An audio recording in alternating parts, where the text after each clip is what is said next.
Hey everyone, I hope that you are doing well. We're continuing our study in Genesis, and this week, remember a chapter a week, we're on Genesis 2. And so Genesis 2 is the completion of the creation account from Genesis chapter 1, and we get to what we call the Sabbath, right? We get to the place where God rests because his work is complete.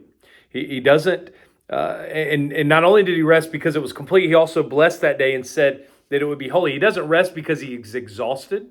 He doesn't rest because he's tired. He rests because his work is complete. Sabbath really is for us, it's a gift that God gives us, and we can open it or we don't open it. But for us, what Sabbath is about is not resting because of exhaustion. It's about placing our faith in God and not anyone or anything else. It's about serenity and peace.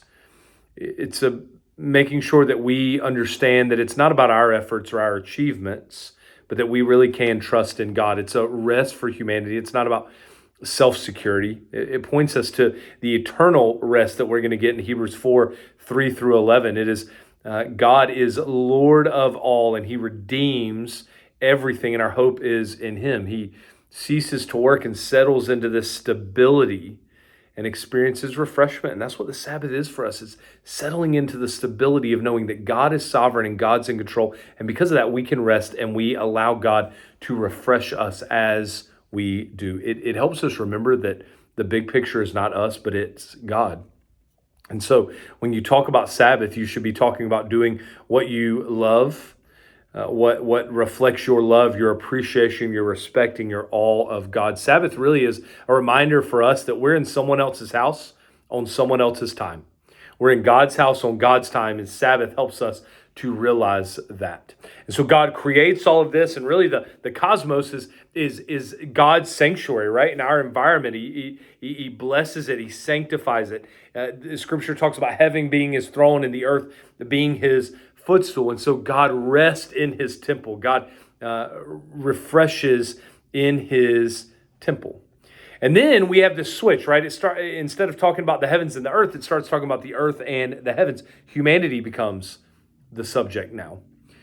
And we realize that God is the potter, God's the gardener, God is the temple builder, and he forms man from dust. And it says that he breathes the breath of life into them. Every man, every woman, every human has the breath of life because we're made in the image of God. We are created beings. And humanity becomes the center of creation. That this is God's world. It's his creation. We're living on his terms, but we are the center of his creation. It says he created them and then he puts them in the garden, helping us to realize that we're dependent on God still. That God provides a place for us, and really we are meant, our lives are, the purpose for us is we're meant for fellowship with God. And really, if you want to think about it this way, Eden is the place where God resides. It's a place of pleasure, a place of delight. And then the garden is attached onto Eden. And really, Eden is like the temple, and the garden is part of God's temple complex. And Adam is the priest, and Eve is the helper. And this is the picture that we have. Gardens in this day and time were park-like things. They had trees. They were common in palace complexes. They had pools and they had animals. And so we see that Eden is the residence of God. Eden is the source of the water that flows out.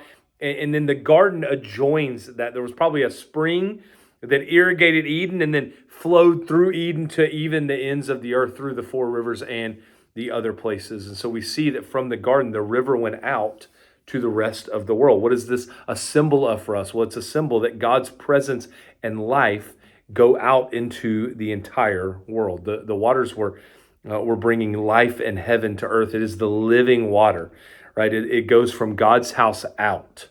And if you read Ezekiel 47, if you read Revelation 22, you'll see some of this imagery that God gives life to every part of the earth, that God gives his living water to every single part of the earth. It comes out of God's house and then it flows out to the rest of the earth. And God takes, because God provides for the garden and for humanity and the earth. And so God takes the man and he tells the man that he is to work and watch over the garden. He gives him a vocation.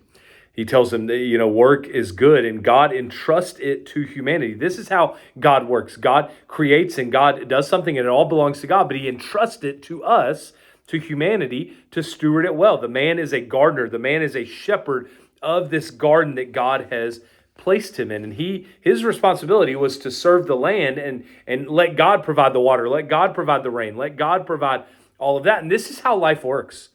We are partners with God.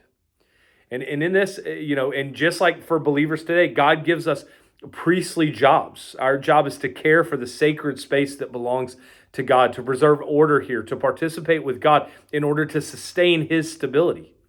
And so that's what Adam does. Adam is a priest sustaining the stability of this garden that he is placed in. And what I want us to see here is that our work should have a higher purpose than just going day in, day out and doing the work or the task. It should have a higher purpose of serving and loving God. Adam's responsibility was to serve and love God by work and watch the garden, by keeping it pure and clean and purifying himself and the garden. And as a result of this, if you're asking me my opinion, the serpent should have never even gotten near them in Genesis 3. Adam should have driven it out. And God places him in the garden, tells him to work and watch over it, and says, you're free to eat from any tree except for one, the tree of the knowledge of good and evil.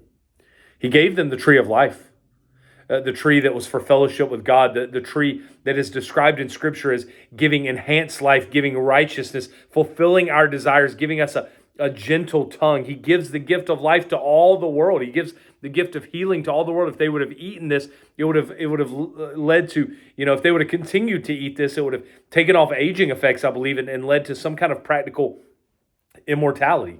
And so God provides for them. God gives them everything they need. God gives them food. God permits them to eat it, but he prohibits one tree.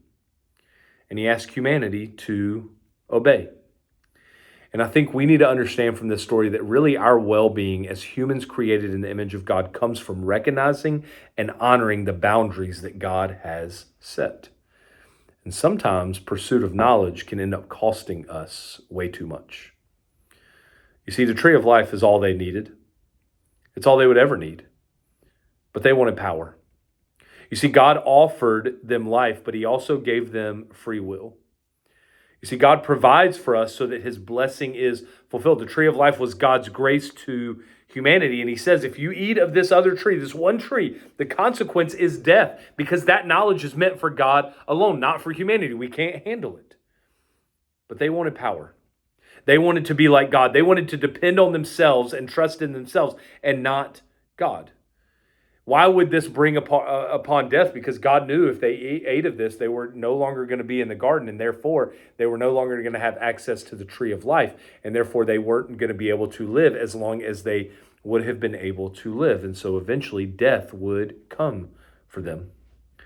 And then as Adam's doing what God has told him to do, and God says it's not good for the man to be alone. Remember we talked in Genesis 1, when God said it's good, it means it's working according to his purpose. When he says it's not good, it means it's not working according to his purpose. So there was something that Adam was not working according to the purpose of God. And so God says, I'm going to make a helper for him. He needs a helper. All right? God is our helper, but we need human beings to help us so that we can honor God's call.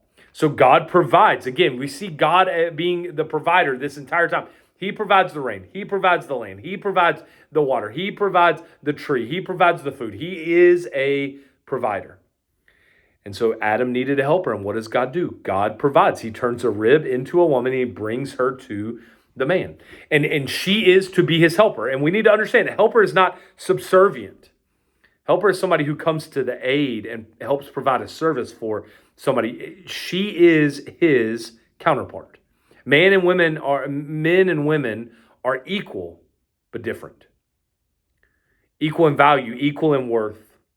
And the woman is created from the rib because I think part of the man's responsibility in the marital covenantal relationship is to protect, like under his arm, is to love near his heart, right? And is to be equal side by side.